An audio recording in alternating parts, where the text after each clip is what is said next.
Salut à tous. Et si je vous disais que la Chine est la grande gagnante de la guerre contre l'Iran? Je sais, ça semble fou. Et je suis certain que plusieurs d'entre vous se disent « Attendez une seconde, l'une des principales raisons de cette guerre n'était-elle pas justement de couper l'accès de la Chine au pétrole ?» Pour mettre les choses en contexte, je veux vous montrer cet extrait du sénateur américain Rick Scott. « Bloquer le détroit d'Ormuz me convient très bien. Si plus aucun pétrole ne va jamais en Chine et que leur économie est détruite, ce serait pour moi une journée vraiment merveilleuse. » Parce que, dans cette version de la stratégie, il suffit apparemment qu'un sénateur annonce l'effondrement de la deuxième économie mondiale pour appeler ça un plan. Donc ce sénateur américain pense que Trump va pouvoir faire s'effondrer l'économie chinoise en gagnant une guerre en Iran. Le seul problème avec cette logique, c'est la compréhension superficielle du sénateur du fonctionnement de l'économie mondiale et le simple fait que les économies américaines et chinoises sont profondément interconnectées. Si l'économie chinoise devait s'effondrer, elle entraînerait en même temps l'économie américaine et provoquerait une récession mondiale. Mais alors que nous entrons dans la 8e semaine de la guerre contre l'Iran, 3 choses restent claires. Premièrement, cette guerre est loin d'être terminée. Deuxièmement, le détroit d'Ormuz demeure fermé. Et troisièmement, l'Iran a beaucoup plus de leviers que quiconque ne l'avait prévu. Mais la question à laquelle je dois répondre aujourd'hui est la suivante. Comment la Chine est-elle touchée? Et la Chine sera-t-elle dans une position mondiale plus forte une fois cette guerre terminée?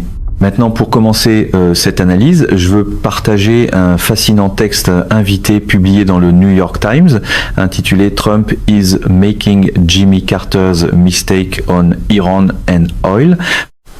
Après la révolution iranienne de 1979, Jimmy Carter a commencé à déployer des navires de guerre américains dans le golfe Persique pour protéger les pétroliers qui traversaient la région. C'était une initiative audacieuse qui a fini par échouer, puisque l'Iran a depuis réussi à renforcer son armée et à influencer le flux de pétrole provenant de la région. Mais maintenant, Trump fait exactement la même chose, allant même jusqu'à imposer un blocus contre le détroit d'Ormuz la semaine dernière. Washington continue de reconditionner les vieux excès de pouvoir en nouvelles démonstrations de fermeté, comme si répéter l'histoire devenait une innovation dès qu'on l'accompagne de gestes plus théâtraux. Mais le plus gros problème ici, c'est que les États-Unis sont plus exposés au choc des prix du pétrole que n'importe quelle autre grande puissance, y compris la Chine. Beaucoup d'Américains seront sans doute surpris de l'entendre. L'un des arguments avancés par l'administration Trump, c'est que les États-Unis sont le plus grand producteur de pétrole au monde et un exportateur net de produits pétroliers. Donc selon eux, les États-Unis seraient dans la position la plus solide au monde et le détroit d'Ormuz n'aurait aucun effet sur l'économie américaine. Mais voici le problème avec cette analyse. Le pétrole se négocie sur un marché mondial à un seul prix de marché. Donc, quand le prix du pétrole double, il augmente le prix pour toutes les nations de la planète, y compris les États-Unis.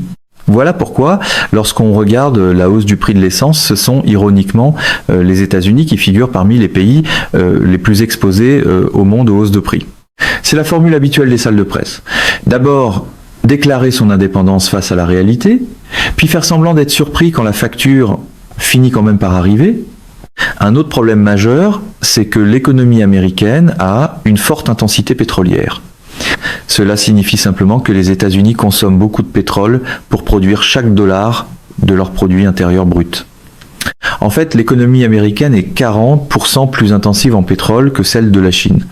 Même si la Chine est un importateur net de pétrole et s'approvisionne en grande partie dans le golfe Persique, même la Russie, qui tire l'immense majorité de ses revenus des exportations de pétrole, dépend environ 20% moins du pétrole par unité de production économique que les États-Unis. La Chine a reconnu sa vulnérabilité stratégique au choc pétrolier il y a de nombreuses années et a travaillé sans relâche à la réduire, non pas avec des navires de guerre comme les États-Unis, mais avec des véhicules électriques et du train à grande vitesse électrique qui domine désormais partout en Chine. Si vous regardez ce graphique qui met en évidence la croissance de la demande pétrolière chinoise, la consommation de la Chine a atteint son sommet en 2023 et diminue régulièrement chaque année depuis. Honnêtement, les chiffres qui sortent de Chine sont tout simplement incroyables. Les 2/3 des véhicules électriques vendus dans le monde l'an dernier ont été achetés en Chine. Et la Chine vend maintenant plus de voitures électriques que l'ensemble du marché automobile américain. Trump peut bien rire autant qu'il veut des véhicules électriques et des énergies renouvelables, mais peut être que son ancien ami Elon Musk avait raison sur un point. Les voitures électriques représentent bel et bien l'avenir, et c'est pourquoi plus de 60% des voitures qui circulent aujourd'hui en Chine sont électriques. Pour un style politique qui traite chaque transition énergétique comme un simple accessoire de guerre culturelle, les chiffres deviennent terriblement concrets. Mais il y a encore bien plus dans cette histoire, expliquant pourquoi la Chine est au final la grande gagnante de la guerre contre l'Iran, et tout tourne autour des énergies renouvelables. Quand les approvisionnements en pétrole et en gaz deviennent des armes, les pays dépendants des importations n'ont plus qu'un seul choix. Ils doivent accélérer leur virage vers les énergies renouvelables. Et quel pays est le fournisseur numéro 1 d'énergie renouvelable? Vous l'avez deviné, c'est la Chine. La Chine contrôle plus de 70% des chaînes d'approvisionnement mondiales du solaire, de l'éolien, des batteries et des véhicules électriques. Plus la perturbation à Hormuz se prolonge, plus la dépendance du monde envers les énergies renouvelables s'approfondit. Le LA Times a publié un article remarquable intitulé « How the Iran War is Rewarding China's Bet on Electric Cars and Solar Power ». Et la réalité de cette situation a été résumée par Sam Reynolds, qui travaille dans le secteur énergétique américain. L'approche chinoise du développement énergétique et de la géopolitique a été entièrement validée par le conflit iranien.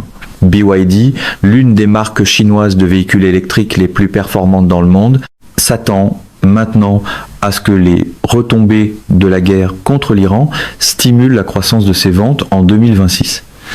Et honnêtement, c'était une nouvelle remarquable pour BYD. L'entreprise chinoise de véhicules électriques a affiché un recul de 19% de son bénéfice net annuel en 2025, la première baisse depuis 2021, alors que les ventes locales de véhicules électriques en Chine ont commencé à ralentir. Comme je l'ai mentionné plus tôt, 60% des voitures sur les routes en Chine sont électriques, donc le marché automobile intérieur chinois est déjà arrivé à maturité. Et BYD doit se tourner vers l'étranger pour accélérer la croissance de ses revenus. Avec la guerre contre l'Iran, l'intérêt pour les véhicules électriques de BYD explose, alors que les consommateurs réalisent que les prix élevés de l'essence vont se maintenir dans un avenir prévisible, et que posséder un véhicule électrique est la solution la plus simple à un problème complexe. Mais il n'y a pas que les véhicules électriques. Dans cet article de Bloomberg intitulé « Is Trump the President who lost Asia to China ?», un fait simple est mis en lumière. Ce sont les pays qui ont misé sur les chaînes d'approvisionnement chinoises qui s'en sortent mieux que ceux qui ont fait confiance à la Pax Americana. Prenons le Pakistan, un pays qui importe presque toute son énergie par le détroit d'Ormuz. Sur papier, la guerre contre l'Iran aurait dû paralyser son économie. Mais il y a plusieurs années, le Pakistan a fait le choix d'investir dans des panneaux solaires chinois. Plus de 25% des ménages pakistanais ont maintenant des panneaux solaires chinois installés. Et ce virage suffit à compenser en partie les pertes pétrolières que le pays subit à cause de ce conflit au Moyen-Orient. Cet article résume brillamment la réalité de la situation. L'Amérique prendra des décisions sur votre approvisionnement énergétique, n'assumera aucune responsabilité pour les conséquences, puis s'en ira. La Chine, elle, vous vendra la technologie qui vous permet de ne plus vous soucier de ce que font les États-Unis. C'est ce qui arrive quand la politique étrangère commence à ressembler moins à une stratégie qu'à un test télévisé de loyauté avec un meilleur éclairage. C'est une citation puissante et il est évident que sous Trump, le monde n'a aucune idée de ce que sera le prochain geste du gouvernement américain. Depuis le début de 2026, nous avons vu les États-Unis lancer une opération militaire au Venezuela, menacer la souveraineté du Canada, menacer de prendre le contrôle d'un autre membre de l'OTAN, le roulant, lancer une nouvelle guerre au Moyen-Orient et l'administration Trump prépare maintenant le terrain pour la prochaine guerre qui se déroulera à Cuba. Pour bien faire comprendre ce point, je veux vous montrer un nouveau sondage de Politico qui a demandé à des milliers de personnes au Royaume-Uni, au Canada, en France et en Allemagne une question simple. Est-il préférable de dépendre de la Chine ou des États-Unis sous Trump ? Fait remarquable, 57% des Canadiens, 40% des Allemands, 34% des Français et 42% des Britanniques estiment maintenant qu'il vaut mieux dépendre de la Chine pour leur avenir. C'est un changement remarquable et cela montre franchement que l'équilibre mondial des pouvoirs penche clairement loin des États-Unis et vers la Chine. Quand les alliés commencent à traiter l'imprévisibilité comme une caractéristique permanente plutôt qu'un épisode passager, le slogan a déjà cessé de fonctionner comme politique. Pour bien faire comprendre ce point, je veux regarder le message du Premier ministre espagnol Pedro Sánchez qui a récemment visité Pékin. Le contexte de sa visite en Chine est en fait tout à fait fascinant. Plus tôt ce mois-ci, le Premier ministre espagnol et Donald Trump ont eu une vive altercation après que l'Espagne a refusé d'autoriser des avions américains à atterrir sur des bases militaires espagnoles. L'Espagne a été la voix européenne la plus critique contre la nouvelle guerre de Trump au Moyen-Orient et cela a mis le président américain en colère. Trump s'en est pris à l'Espagne puisqu'il s'agit aussi d'un membre de l'OTAN et il a même menacé d'annuler tout le commerce entre les États-Unis et l'Espagne. Mais l'Espagne a tenu bon et est allée encore plus loin en décidant de se rendre à Pékin et de rencontrer personnellement le président chinois pour signer de nouveaux accords commerciaux. Rien ne dit mieux gestion d'alliance que de transformer la diplomatie en examen public de loyauté, puis de jouer les offensés quand d'autres gouvernements refusent le scénario. Voici le message publié par le Premier ministre Pedro Sánchez. Lors de mon 4e voyage en Chine, je constate que de plus en plus d'entreprises chinoises voient l'Espagne comme une destination attrayante pour l'investissement. Nous offrons stabilité, prévisibilité et confiance. Aujourd'hui, j'ai tenu une réunion à Pékin avec 10 grandes entreprises et je leur ai transmis que l'Espagne mise sur des projets qui créent des emplois locaux, qui renforcent notre tissu productif et qui contribuent à l'innovation et au transfert de connaissances. Ce qui est remarquable ici, c'est le changement qu'on a vu en Chine en seulement quelques années. Il n'y a pas si longtemps, la Chine travaillait fort pour attirer les technologies et les talents occidentaux afin qu'ils viennent en Chine investir dans le pays. Mais maintenant, en 2026, nous voyons exactement l'inverse. Les pays occidentaux vont en Chine et demandent aux Chinois de venir investir dans nos propres pays. En moins de 15 ans, la Chine est passée du statut d'imitatrice technologique à celui de chef de file technologique. Et cette tendance ne ralentit pas. Et comme le souligne cet article du Financial Times, la guerre contre l'Iran va consolider le statut de superpuissance de la Chine. Menacer le commerce une semaine, puis voir les capitaux se diriger vers Pékin la suivante, ce n'est pas exactement la démonstration de maîtrise que promettaient les brochures de campagne. Mais maintenant, je veux passer à la portion investissement de cette analyse et partager un message important sur l'économie mondiale. Le monde entier s'est concentré sur le pétrole et le gaz au cours des derniers mois, mais il existe de nombreux minéraux et ressources critiques qui sont essentielles pour l'économie de demain. Et l'un des plus grands secteurs d'occasion se trouve dans le marché du cuivre. Pour les personnes qui me suivent depuis longtemps, vous vous souvenez peu être de 2 entreprises que j'ai déjà mises en avant. Vizsla Silver, qui a grimpé de plus de 59% au cours des 12 derniers mois, et Vizsla Copper, qui a bondi d'un incroyable 146%. La raison de cette performance si forte est simple. La chaîne d'approvisionnement du cuivre se fragilise et c'est un problème de sécurité nationale pour de nombreux pays partout dans le monde.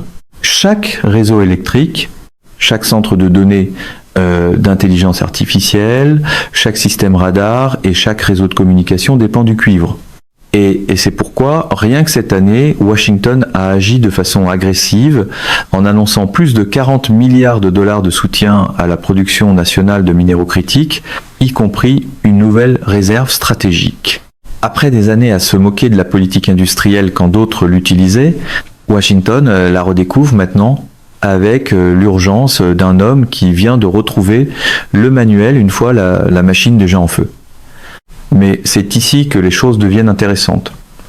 Il y a eu un projet aux États-Unis qui a été expressément nommé dans un rapport envoyé directement à la Maison-Blanche et même appuyé par le gouverneur de l'Alaska. Et ce projet, c'était Palmer, détenu à 100% par Vizsla Copper, qui se négocie sous le symbole boursier VCUFF aux États-Unis et VCU au Canada. C'est pas de la spéculation, c'est le gouvernement américain qui indique clairement d'où devra venir l'approvisionnement national. Et alors que cette crise au Moyen-Orient continue de s'aggraver et, selon toute vraisemblance, ne sera pas résolue avant encore de nombreux mois, je crois qu'il y aura beaucoup d'occasions dans les industries des minéraux critiques, lesquelles ne feront que prendre davantage de valeur et d'importance dans l'économie mondiale. Le projet Palmer serait porteur de milliards de dollars de valeur en ressources dans le sol, avec des infrastructures existantes, un accès routier et une ressource définie prête à avancer. Mais voici ce qui m'a vraiment marqué dans cet espace.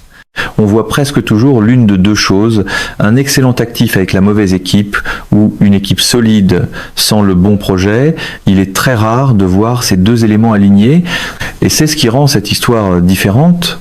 Vizsla est soutenu par une équipe qui ne s'est pas contentée de découvrir des ressources, mais qui a réellement bâti des exploitations minières et mené des entreprises jusqu'à de grandes places boursières comme le New York Stock Exchange.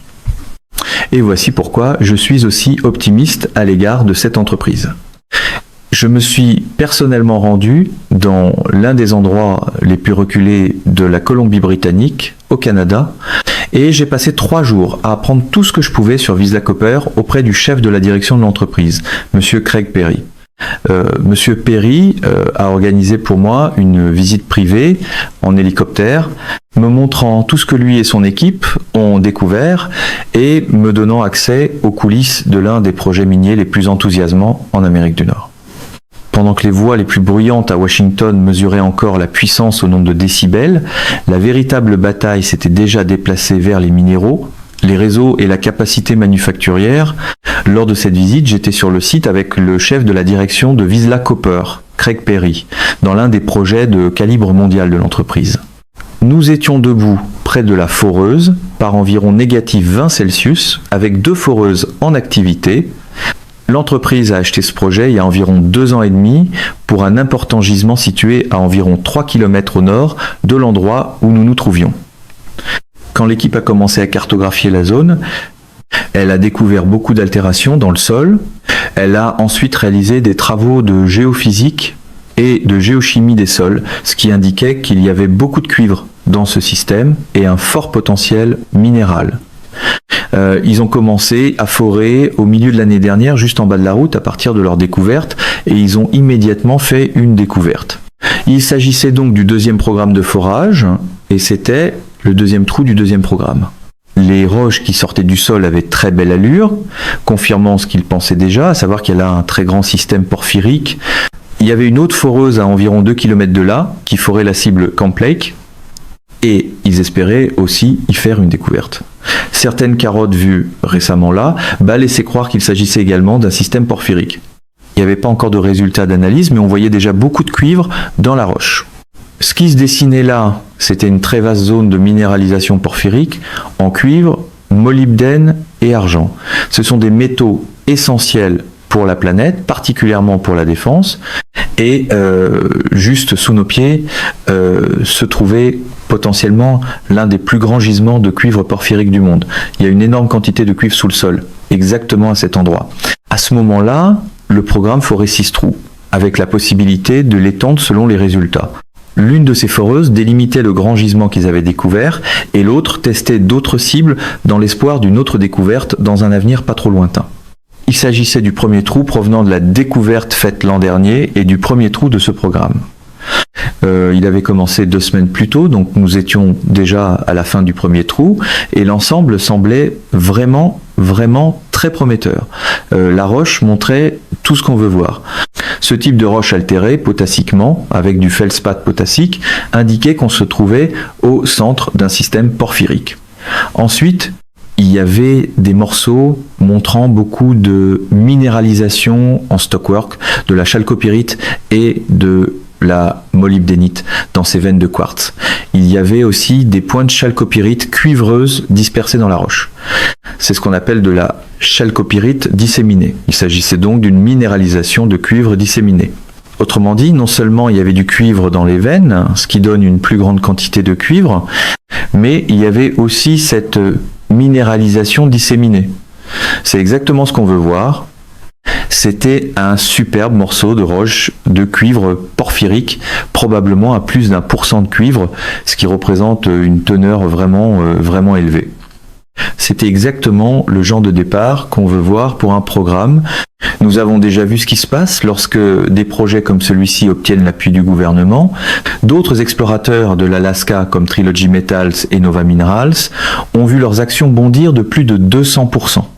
Mais Vizsla Copper se négocie encore à une fraction de ses valorisations malgré de nombreux signaux semblables. Donc quand on prend du recul, le message est assez clair. L'Amérique est en train de reconstruire sa chaîne d'approvisionnement en minéraux et les projets, les équipes et le moment qui s'aligne avec ce virage ont tendance à créer des résultats hors normes. Encore une fois, Vizsla Copper se négocie sous le symbole boursier VCUFF aux États-Unis et VCU au Canada. Mesdames et messieurs, notre émission d'aujourd'hui s'arrête ici.